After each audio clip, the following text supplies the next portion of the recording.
Good morning, St. Peter's. Today we finish our Life of Faith series as we see that faith and trust in God means having a life of hospitality. It may cost you at times to be welcoming. I've heard the story before of a Christian who allowed some families to come into their house and to welcome some people, and they made a bit of a mess, and they were quite uncouth and really unhelpful, and it really ruined their house and messed up their house. But he talks about the incredible privilege it was to allow guests into their house. In this morning we see Rahab, listen to this, by faith Rahab welcomed the spies and didn't perish with those who disobeyed.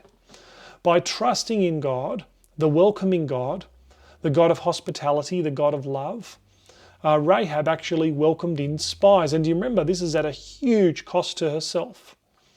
It may cost you to be welcoming. However, we follow the God who is the God of aliens, who wants people from all nations and all peoples and cultures to come to know Him. We worship the God who is the Lord of all, not the Lord of our little patch, but He asks us and commands us to be people that are welcoming. So our welcoming nature, our ability to welcome others and to be uncomfortable and to put up with difference will display our faith in God. That's why it's a walk by faith. It actually displays the character of our God as one who is welcoming and who is loving. I suppose my question really is, as a life of faith, have you invited anyone from church over to your house lately? Who have you connected with? Who might you connect with?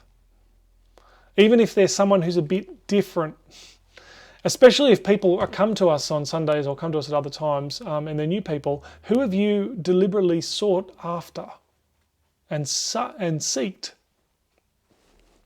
It would be great to be people who are so welcoming that anyone who comes to church, anyone who comes in contact with us, is connected with by someone else connects with them, and they have a life, they realise that there is a life of faith that is brought up through welcoming. May we be a people who love the outcast, who love the different, who are welcoming to those who may scuff up things and make things uncomfortable, but may we be people who display our faith in God by being a church that is welcoming and a people who love others who are outside and who connect them in. I hope that you're challenged and encouraged to just consider not to take on the whole world, but to consider who is it that you're welcoming. Who can you be a welcoming presence to, and who you can show God that you love Him by your faith and trust in Him as you welcome others into the kingdom. That's our lesson for today. As we finish Hebrews, you might like to read all of Hebrews 11, and it says at the end of Hebrews 11, all of these were approved by their faith.